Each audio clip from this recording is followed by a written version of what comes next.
오늘 함께 보실 하나님 말씀은 요한복음 13장 12절에서 17절 말씀입니다.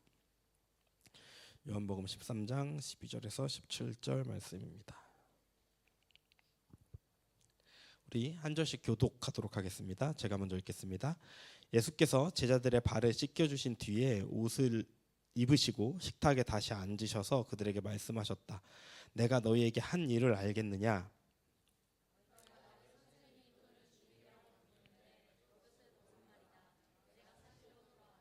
주이며 선생인 내가 너희의 발을 씻겨 주었으니 너희도 서로 남의 발을 씻겨 주어야 한다.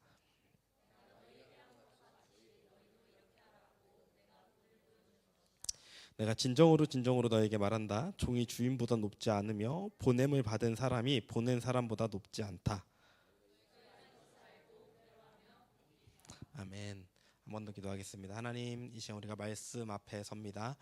겸손하게 서게 하여 주시고 이 시간 하나님으로부터 온 이 말씀이 전하는 자나 듣는 자나 같이 반응하게 하여 주시고 깨닫게 하여 주시고 살아낼 수 있는 힘 성령님 더하여 주시옵소서. 그렇게 하실 주님께 감사하며 예수님 이름으로 기도했습니다. 아멘. 이제 지난주, 이번 주, 다음 주에서 예수님과 함께한 식사라는 시리즈로 제가 짧게 준비를 했습니다. 원래 계획은 이번 주가 그 삭개오였고요. 다음 주가 마지막 만찬이었는데 기도하던 가운데 또 하나님이 새로운 마음을 주셔서 마지막 만찬을 오늘 하고 다음 주에는 이제 그 요한복음 21장에 예수님이 부활하신 후 디베랴 호수에서 제자들 하고 만나시는 장면을 한번 나눠보고자 합니다. 제가 이 말씀을 준비하면서요, 제가 지난주에도 여러분들에게 나눴지만은 위대한 신학적인 해석이 없어요. 그리고 뭔가 새로운 내용도 없어요. 해 아래 새 것이 없습니다. 네. 그런데 제가 말씀을 준비를 하고 여러분들에게 나누면서 제가 이 이야기 속으로 들어가 보고 있더라고요. 그래서 오늘 말씀도요, 계속 이 성경 이 장면에 대한 이야기들로 아마 가득 찰 거예요. 그 안에서 여러분 각자에게 하나님이 하시는 말씀과 은혜가 있기를 소망합니다. 또 방금 전에 또 여기서 기도하면서 느껴졌던 게 그 제자들이 별거 없었구나라는 생각이 들었어요. 여러분 복음 사도행전 이후 제자들 말고 복음서에 나타난 제자들 중에 제자들이 멋있다라고 느껴진 장면 몇 개 있으세요? 베드로가 주는 그리스도시요 살아계신 하나님의 아들이십니다. 멋있을 뻔했어요. 이제 그 다음에 예수님이 나는 이렇게 죽어야 한다니까는 안 됩니다 하니까는 사단아 바로 예. 지난주에도 이제 그 각색된 어떤 이야기들, 그 상상했던 이야기들, 마르다 마리아 집에 가서 제자들이 떠들고 있었던 그런 이야기들 보면은 그 주렁주렁 매달고 다니는 그 12명의 제자들, 잘난 사람 한 명도 없고 다 어디 어부 출신의 무시받던 세리에다가 원래 그 이스라엘에서 랍비 선생님이라고 칭해지고 그 밑에 제자들을 둔다면은 이 제자들 괜찮은 제자들 둬야 되거든요. 우리가 잘 아는 가말리엘의 문하생들이라고 했을 때 거기에 바울이 들어가 있잖아요. 이름이 알려져야 돼요. 제자인데도 자랑스러워야 되는. 근데 예수님의 제자들 중에서 사복음서에 나타난 예수님의 제자들의 모습 중에서 본받을 만한 모습이 별로 없는 것 같아요. 그래서 위안이 됩니다. 왜냐면은 나도 예수님 따라갈 수 있구나. 우리도 예수님 따라갈 수 있구나. 왜냐면은 예수님이 주렁주렁 매달고 다니시면 생각을 해보니까요. 그 예수님이 오병이어 사건 하셨잖아요. 엄청난 제자들이 그걸 직접 나눠주면서 그 기적을 봤잖아요.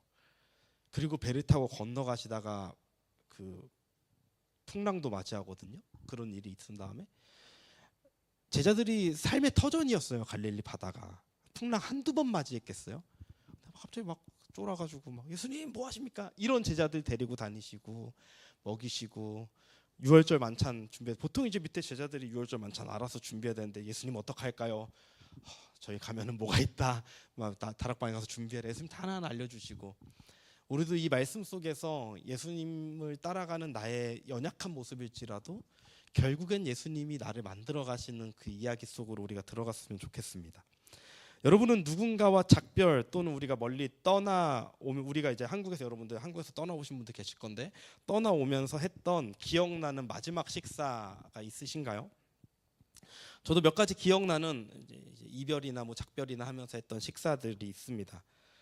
군대 입대할 때 갔었던 백이부충대 앞에 엄청 맛없는 그 식당, 뭘 먹었는지 기억도 나지 않고 부모님과 무슨 대화를 했는지도 기억나지 않았던 그 마지막 식사, 동생을 군대 보내면서 먹었던 비슷한 밥, 하지만 그때는 제가 말을 참 많이 했던 무슨 말을 많이 했던 것 같아요.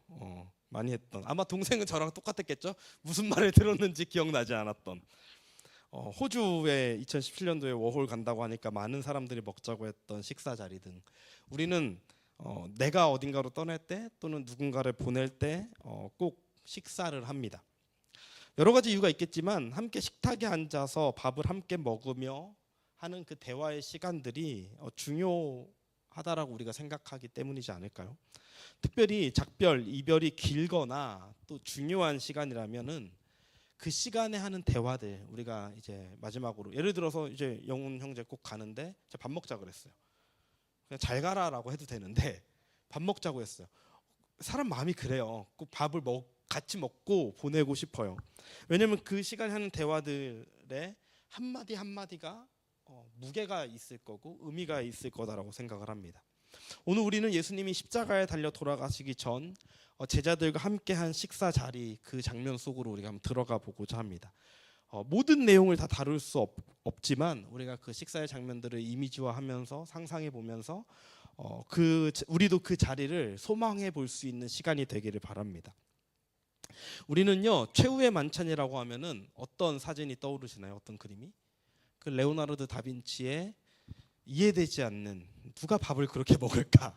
일자로 쭉 앉아서 식사하는 그 장면이 떠오를 것입니다. 사진 준비했는데요. 네, 저는 어렸을 때부터 저 장면이 이해가 안 갔어요. 저 시대에도 누가 사진을 찍고 있었나? 모두가 정면을 바라보면서 예수님 혼자 저렇게 덩그러니 또 앉아 계시고, 자기네들끼리 떠들고 있잖아요. 지금 막 자기 떠들고 있잖아요. 뭐 저거 하나하나 다 의미가 있더라고요. 여러분 찾아보시면 아마 그 다빈치가 어떤 의미로 그렸는지 찾으실 수 있을 건데, 근데 저거는요, 다빈치가 저 그림을 1495년도에 그리기 시작해서 1498년도에 그림이 완성됐다고 합니다.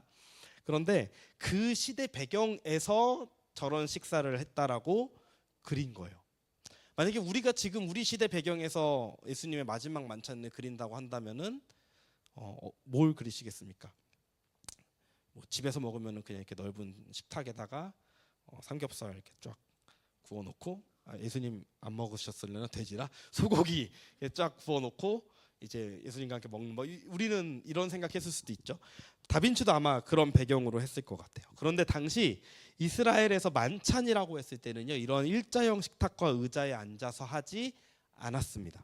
당시 유대인들의 식사, 특히 저녁 만찬의 모습은 그때 당시 로마로부터의 영향을 받아서 디귿자 형태의 식탁에서, 낮은 상에서, 그러니까 의자에 앉는 게 아니라 낮은 상에서 모두가 반쯤 눕거나 걸터 앉아서 식사를 했습니다. 이 형태를 트리클리니움이라고 이야기를 해요. 아마 그 트리오 3개라고 하겠죠. 그 식탁이. 네, 저런 모습입니다. 이렇게 식사를 하는 이유가 여러 가지가 있겠지만 그 중에 하나가 만찬이었어요. 그리고 이 만찬은 보통 유대인들은 이렇게 자리를 잡고요, 2시간에서 최소 2시간에서 길게는 4시간, 5시간까지 대화를 하면서 식사를 한다고 합니다. 최대한 편한 우리는 불편해 보이지만, 여러분 혹시 여기 모르실 수도 있지만 옛날 로마 영화들 보면요, 그 로마 사람들 식사하는 장면들이 이렇게 보통 이렇게 옆으로 쫙 아주 편하게 걸터 앉아서 이렇게 밥을 먹는 장면들이 나오는데 비슷한 걸 거라고 생각을 해요. 저렇게 했다고 합니다. 그리고 이 그림 계속 띄워주시고요. 이렇게 있으면 이 모양에요, 그 자리가 지정돼 있어요. 그냥 자기가 앉고 싶은데 앉는 것이 아니라 특별한 몇 사람들의 자리가 지정돼 있습니다. 만찬을 주최하는 주최자의 자리가 있고요, 이 주최자와 가장 친한 사람의 자리가 있고요, 이 주최자가 생각했을 때 또는 이 만찬에서 초대된 손님 또는 가장 중요한 사람, VIP라고 생각하는 사람의 자리가 있고요. 그리고 이 만찬 전체를 시중 드는 서빙하는, 계속 왔다 갔다 해가지고 음식을 부족한 거 채우고 하는 그런 사람의 자리가 있습니다. 그래서 일반적으로 이 왼쪽 디귿자의 왼쪽에서 첫 번째 말고 두 번째 자리가 만찬의 주최자의 자리고요. 그 두 번째 바로 앞에 첫 번째 왼쪽에서 첫 번째 자리가 주최자가 가장 좋아하는 사람, 편해하는 사람, 편하게 생각하는 사람. 그리고 주최자의 왼쪽 자리가 VIP, 초대된 사람 또는 그 식탁에서 중요하다고 여겨지는 사람 자리고요. 나머지는 이제 순서는 없어요. 그리고 저 오른쪽에 사진으로 보면 저 오른쪽에 제일 끝에 앉은 사람이 이 왔다 갔다 하면서 서빙하는 사람, 시중을 드는 사람이라고 합니다. 이런 문화적 사실에 의해서 예수님과 제자들의 마지막 만찬을 할 때 자리의 배석을 유추해 볼 수가 있어요. 다음 그림인데요. 만찬의 주최자이신 예수님이 왼쪽에 두 번째 자리에 앉으셨을 거고, 예수님이 사랑하시는 제자 누구죠? 요한이 예수님 품에 기대었다 그러잖아요. 예수님 오른쪽에 앉아 있을 거고요. 가룟 유다가 VIP석에 앉아 있었을 거예요. 이건 이따가 설명드릴게요. 그리고 베드로가요. 어디 있어요 지금? 가장 섬김의 자리, 시중의 자리에 있어요. 이것은 왜 그러냐면은 여러분 그 복음서랑 만찬 이야기 읽어보면 알겠지만은 예수님이 이 중에 나를 팔자가 있다라고 말할 때 베드로가 요한에게 눈짓을 보내요. 누군지 물어보라고. 네, 그러면은 마주보고 있었어야 되는 거예요. 마주보고 있었어야 되는 거예요. 그리고 유다가 왜 저기 있냐면요.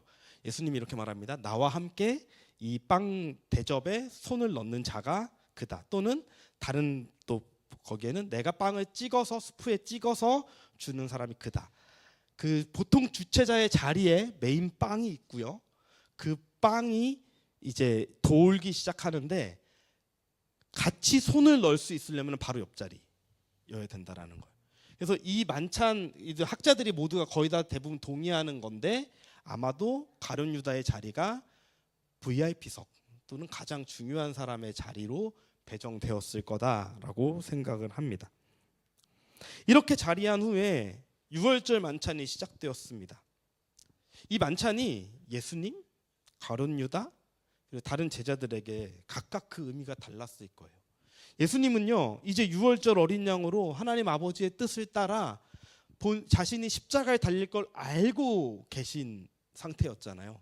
그러니까 이 자리에 대한 무게감과 의미하는 바가 예수님은 달랐을 거예요. 그리고 유다는 어떤 자리예요? 이제 이 밤이 지나면 자기가 자기의 스승 선생님을 파는 그 마지막 식사 자리고요. 나머지 제자들은 뭐예요? 그냥 즐거운 절기, 맛있는 밥 먹는 명절 시간이에요. 한국으로 따지면 이제 갈비도 있고 전도 있고 맛있는 평상시에 못 먹던 음식들 먹는 아주 즐거운 시간이었습니다. 식사의 분위기는 어떠했을 것 같아요? 처음에는 아마 막 시끌벅적했을 것 같아요. 올해 6월절 여기서 우리가 또 이렇게 먹는구나 하면서.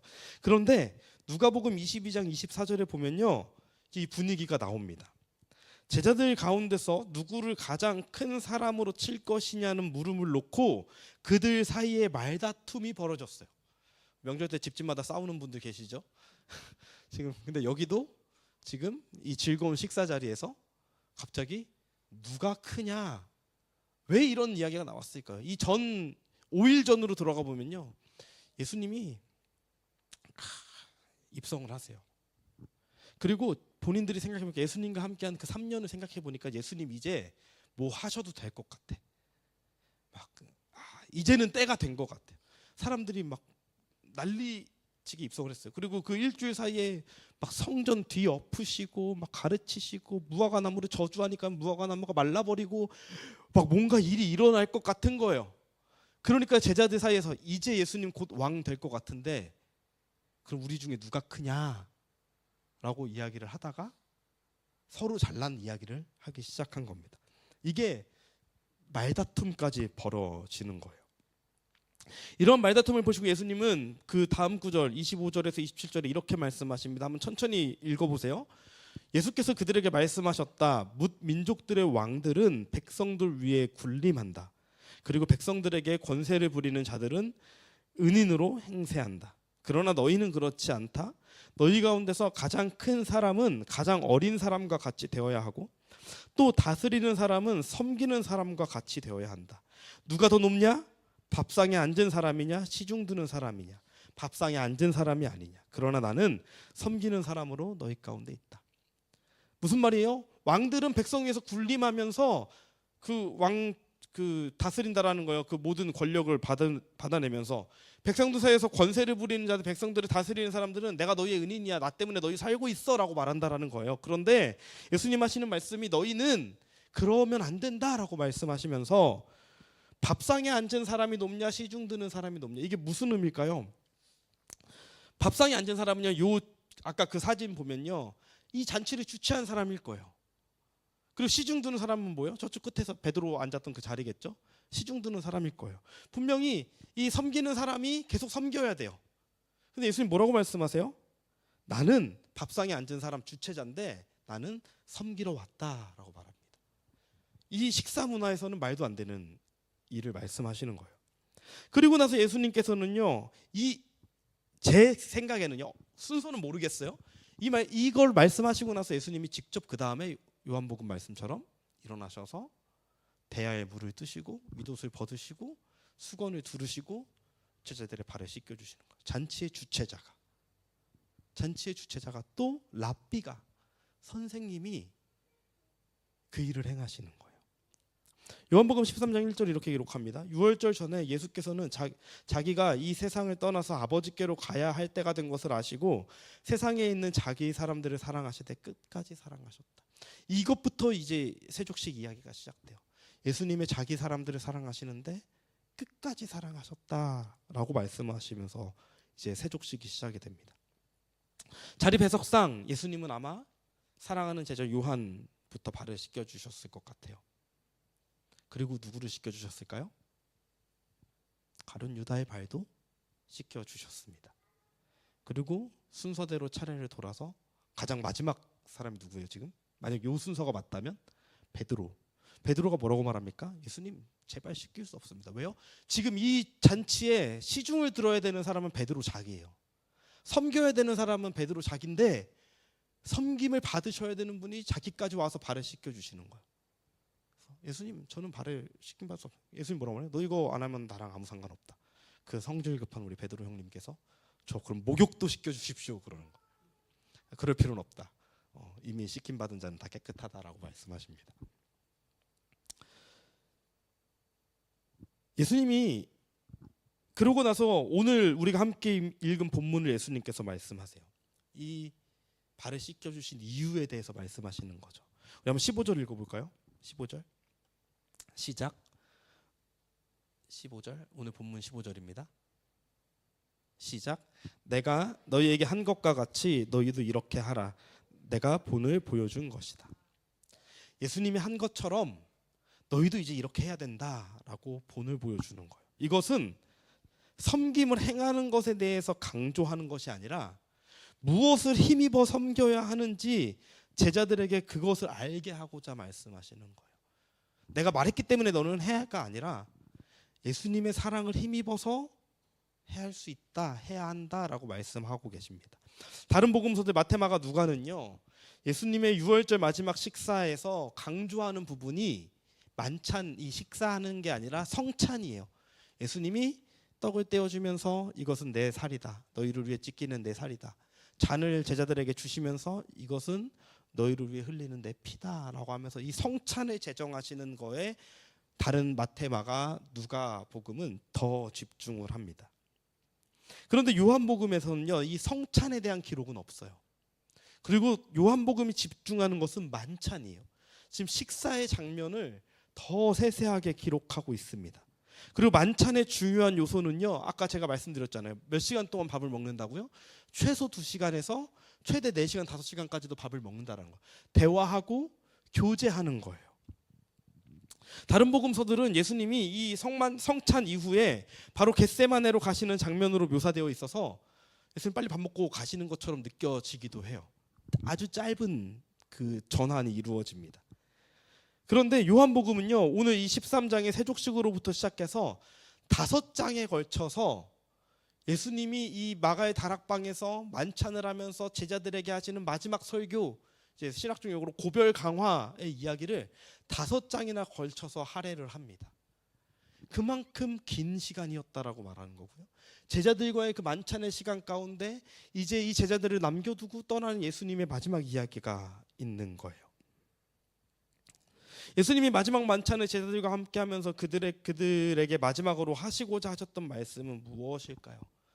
이제 곧 십자가에 달려 죽으시고, 예수님 아시겠죠? 내가 부활해서 한 40일 정도 있다가 하늘로 올라가실 것도 아시겠죠? 이제 남겨진 그들에게, 복음을 들고 온 열방을 향해서 가야 하는 그들에게, 여러 가지 환난과 고난을 겪어야 되는 그들에게, 그리고 그 속으로 들어가야만 하는 그 제자들에게, 교회를 세워가면서 말도 못하는 고난과 고통과 핍박을 겪어야 하는 그들에게 예수님 이 식사 자리에서 하시는 마지막 이야기는 무엇이었을까요? 첫 번째가 바로 서로 사랑하라입니다. 막 누가 더 높냐라고 다투고 있는 그들에게 예수님께서 서로 사랑하라라고 합니다. 우리 요한복음 13장 34절 35절 다 같이 읽어봅시다. 시작. 이제 나는 너희에게 새 계명을 준다. 서로 사랑하여라. 내가 너희를 사랑한 것 같이 너희도 서로 사랑하여라. 너희가 서로 사랑하면 모든 사람이 그것으로써 너희가 내 제자인 줄을 알게 될 것이다. 예수님이 새로운 계명을 제자들에게 또 우리에게 주시는데, 바로 예수님이 나를 사랑한 것 같이 우리도 서로 사랑하라는 거예요. 여러분, 다 다룰 수 없어요. 여러분 오늘 집에 가셔서 13, 14, 15, 16, 17장까지 한번 읽어보세요. 제가 중간중간만 읽어드릴게요. 15장 9절에서 10절에 아버지께서 나를 사랑하신 것과 같이 나도 너희를 사랑하였다. 너희는 내 사랑 안에 머물러 있어라. 너희가 내 계명을 지키면 내 사랑 안에 머물러 있을 것이다. 이것은 마치 내가 내 아버지의 계명을 지켜서 그 사랑 안에 머물러 있는 것과 같아.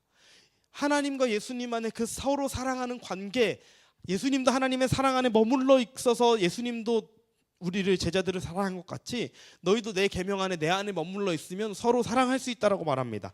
15장 17절에 내가 너희에게 명한 것은 이것이다. 너희는 서로 사랑하여라. 예수님이 마지막 제자들에게 하시는 말씀이에요.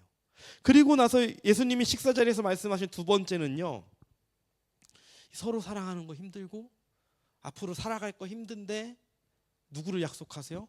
보혜사 성령이 와서 너희를 도울 것이다. 사랑하는 것 힘들고 어렵고 세상이 미워할 것인데 약속하신 성령이 오셔서 도우실 것이고 내가 너희를 3년 동안 이끌고 다니면서 가르쳤던 것들을 기억나게 할 거야. 예수님께서 성령을 약속하십니다. 여러분 집에 가셔서 한번 진짜로 이 13장부터 17장까지 예수님의 기도 장면까지 천천히 묵상해 보시길 바랍니다. 저는 오늘 예수님과의 식사라는 주제 아래 마지막 만찬 장면을 여러분과 나누면서 주목하고 싶은 것은, 오늘 예수님이 말씀하시는 내용보다 너무 많아서 다 다룰 수가 없으니까 예수님과 함께하는 이 식사의 자리에 집중해 보고 싶습니다. 제가 이 모습을 지금 길게 설명한 이유가 여기 있는 거예요.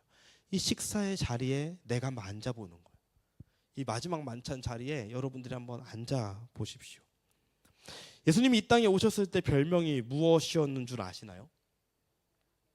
죄인들과 세리의 친구였습니다. 죄인들과 세리의 친구. 여러분 이런 별명 가지고 싶으세요? 살인자의 친구. 저 강도의 친구. 근데 예수님은요, 이게 아마 순화된 표현이었을 것 같아요. 제가 느끼기로는 진짜 이 유대 지도자들이 무시하면서 했던 말이겠죠. 죄인과 세리의 친구. 왜 이런 별명이 붙었냐면요, 예수님은 유대인들이, 그 지도자들이 더럽다고 싫다고 했던 그들과 뭘 했어요? 맨날 밥 먹었어요. 제가 원래 하려고 했던 삭개오 세리장이, 세리들 중에 대빵이었어요. 삭개오 집에 찾아가셔서 밥을 먹어요.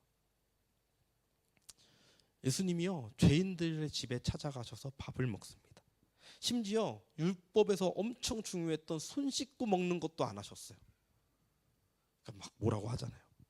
그래서 더 불려지기를 제가 이렇게 표현했어요. 저놈은 아마 무시했겠죠, 사람들이. 예수님을 보고 저놈은 늘 먹는 것과 마시는 것을 좋아하는 놈이구나. 그렇게 놀림 받았어요. 하나님이 친히 인간의 몸으로 오셔서 불려진 것이, 하나님이 아까 우리 그 세 번째 했던 찬양, 여러분 잘 모르신다는 그 찬양, 아름다운 이야기가 있네, 구세주의 사랑 이야기. 이 얼마나 놀라운 가사입니까? 그 하나님의 아들이 하나님의 아들을 이 땅에 보내셔서 무시받고 멸시받으면서 왕의 아들이 왔는데 존귀함을 받고 높임을 받아야 되는 그분이 가장 낮은 곳에 세리와 죄인들과 식사를 하시면서 불려지기를, 먹는 것 좋아하고 마시는 것 좋아하는 사람이라고 불려지는 거예요. 제가 말씀을 준비하는 가운데 제 대학 친구가 페이스북에 쓴 글을 보게 되었습니다. 내용의 주제가요, 그 제목이래요. 밥 먹자가 구원이다. 밥 먹자가 구원이다. 제가 원래 요약본을 가져왔는데 한번 다 읽어볼게요. 이 친구의 글을. 밥 먹자가 구원이다. 예수님이 이 땅에 오셔서 붙여졌던 별명 죄인들의 친구. 신이 이 땅에 오셨는데 그 별명이 죄인의 친구. 참 인간은 창조의 명작이자 만물의 영장이다. 어찌 신이 왔는데 그 신을 알아보지 못하고 십자가에 매달아 죽였으니 신이 와서 죽어야만 하는 존재들, 내가 그 인간이라는 사실을 늘 잊지 않길 바란다. 그 예수가 이 땅에 와서 한 일, 죄인들의 친구가 이 땅에 오셔서도 늘 들었던 말, 저 인간은 늘 먹고 마시는 놈이구나. 종교인들에게 보여진 예수는 죄인들과 손을 씻지 않고 밥을 먹는 그 행위가 탐탁치 않게 여겨질 것이다. 그런데 그 깊은 속내를 알 수 없었을 것이다. 아무도 함께한 식탁에서 먹지 않으려고 했던 사람들과 식사하는 것, 창조주와 피조물을 가장 쉽게 연결시켜주는 매개체는 바로 밥상이었다. 우리도 그러하듯 밥상은 모든 희노애락이 녹아지는 자리가 아닌가. 구원을 한마디로 표현하자면, 우리 밥 먹자로 해석한다면, 이 땅에서 살아가며 먹는 행위가 즐겁고 얼마나 즐겁고 행복할까. 예수님 이 땅에 오셔서 제가 지난주에 말씀하셨던 것처럼 예수님의 식탁에 앉을 수 없는 우리에게 예수님이 찾아오셔서 밥 먹자라고 하시는 거예요. 이 식탁으로 내가 너를 초대했다. 그러고서 이제 자기 가족들하고 밥 먹으러 간 이야기를 좀 적었습니다. 더 먹고 싶었는데 비싸서 못 시켰고, 아이가 다 먹어서 자기네는 못 먹고, 그래서 집에 와서 더 맛있게 해줬다. 그러면서 뭐라고 말하냐면요, 밥을 차리는 이 친구가 원래 제빵사예요. 혹시 대구에 가시면 한번 꼭 가보시길 바래요. 밥을 차리는 일련의 과정, 물론 나는 아내와 장모님만큼 매일 차리는 것도 아니라 생색내긴 좀 그렇지만은 한 열흘 먹을 수 있는 그 고기를 재놨대요. 그러면서 이렇게 말합니다. 사랑하는 이를 위해 차리는 밥상은 결코 힘들거나 지치지 않는다. 그리고 원수를 위해 차리는 밥상 또한 하나님이 기뻐 받으신다면 해보면 알 것이다. 결코 힘들지 않다. 오히려 사랑하는 이만큼 더 기쁘고 즐겁다. 그러면서 그 원수를 위한 밥을 준비하면서 내 마음의 미움과 섣부른 판단은 그 밥상을 준비하면서 사르르 녹을 것이다. 그리고 서로 밥상을 마주하며 풀리는 오해들, 미안했다는 말 한마디로 화목제가 이루어진다. 밥 먹자가 구원이라는 말이 성립되는 시간이다. 이 행위 없이, 밥을 먹는 행위 없이 교회는 행복하고 거룩하게 존재하기는 앞으로 더 불가능한 시대가 올 것이다. 우리는 교회를 개척한다면 이 부분에 목숨을 걸 것이다. 그리고 우리를 잘 알지 못하는 이들은 어김없이 죄인들의 친구, 먹고 놀기를 좋아하는 사람들이라 칭하겠지만은 그들마저 우리의 성찬과 만찬에 초대하며 밥 먹자, 구원으로 초대한다라고 합니다. 참 인상 깊은 글이었습니다. 예수님의 마지막 만찬 자리에 예수님은 자신을 팔아 넘길 유다의 발을 씻기십니다. 왜 그러셨을까요? 유다도 아까 제가 말했던 그 꼴통 제자들 중에 한 명이었어요. 제자였다라는 거예요. 제자였기에 그 자리에 함께 있었던 거고, 예수님은 그를, 저 추측이 맞다면 가장 좋은 자리에 앉히셨습니다. 자신을 부인할 베드로의 발도 씻기십니다. 십자가를 마주한 예수님 앞에서 누가 더 큰 사람이 될지 싸우는 제자들을 보시면서 직접 허리에 수건을 차시고 섬김이 무엇인지, 사랑이 무엇인지 가르쳐 주십니다. 그리고 사랑을 이야기하십니다. 사랑하지 못할 걸 아시기에 성령을 보내셔서 임마누엘로 함께 하실 것까지 약속하십니다. 그리고 17장, 여러분 한번 17장 예수님의 이 장면 속으로 들어가셔서 한번 읽어보세요. 예수님이 이 남겨진 제자들을 위해서 기도합니다. 절절하게 기도합니다.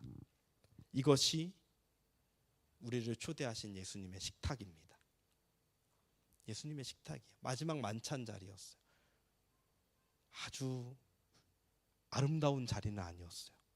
아주 맛있는 음식이 있었을 것 같지도 않아요. 근데 예수님이 자기 사람들을 사랑하시되 끝까지 사랑하시는 그 장면, 그것을 보여주시는 자리였습니다. 이제 2주 뒤면요, 우리는 가정교회를 시작합니다. 목장 모임을 시작합니다.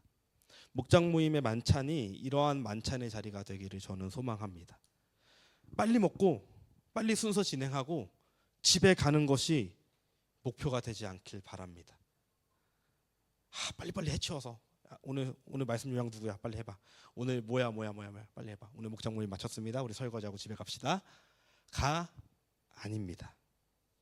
예수님이 우리를 위해 준비한 만찬 자리를 깊게 누리는 자리가 되어야 합니다. 그 속에서 우리는요, 사랑하는 이들도 만날 거고요, 어색한 이들도 만날 거예요. 때로는 미운 사람도 함께 식사 자리에 있을 것입니다. 보여지는 모습은 목자들이 우리를 식사로 섬기는 것처럼 보이지만 여러분들 목원 한 사람 한 사람들이 서로 사랑으로 섬기는 자리가 되어야 하는 거예요. 그 자리에 지금 예수님이 앉아 계세요. 그리고 예수님이 우리의 발을 씻기신 것이 아니라 우리의 죄를 먼저 씻어 주셨습니다. 예수님의 죽음으로, 예수님의 십자가 사랑으로 예수님께 사랑받을 수 없는 존재가 이미 사랑받은 그 사람이 모였습니다. 그리고 밥을 먹는 거예요.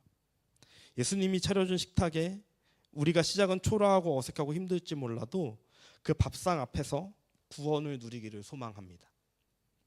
초대교회가 모일 때마다 만찬을 했어요. 성찬을 한 게 아니에요.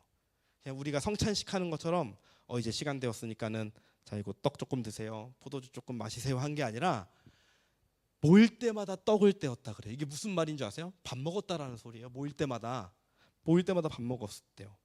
근데 여러분 상상을 해보셨나요? 저 요즘에 너무 이 성경 이야기 속의 상상을 좋아하는데 초대교회가 부흥하기 시작하잖아요. 예수님을 믿는 사람의 수가 하나님의 말씀에 왕성해져서 계속해서 부흥하기 시작하잖아요.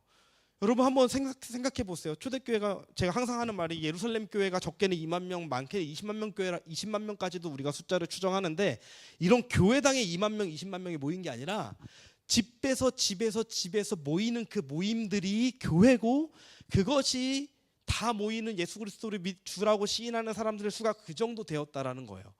그러면 이 집에 모였는데 어느 날 누가 이 사람도 예수를 믿고 침례를 받았어요 하고 데리고 왔어요.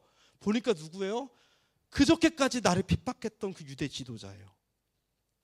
그저께까지 우리를 예수쟁이라고 돌 던졌던 사람이 어느 날 예수를 만나서 나와 함께 식탁의 자리에 앉아 있는 거예요. 근데 그 식탁이 유지가 돼요. 계속 퍼져가요.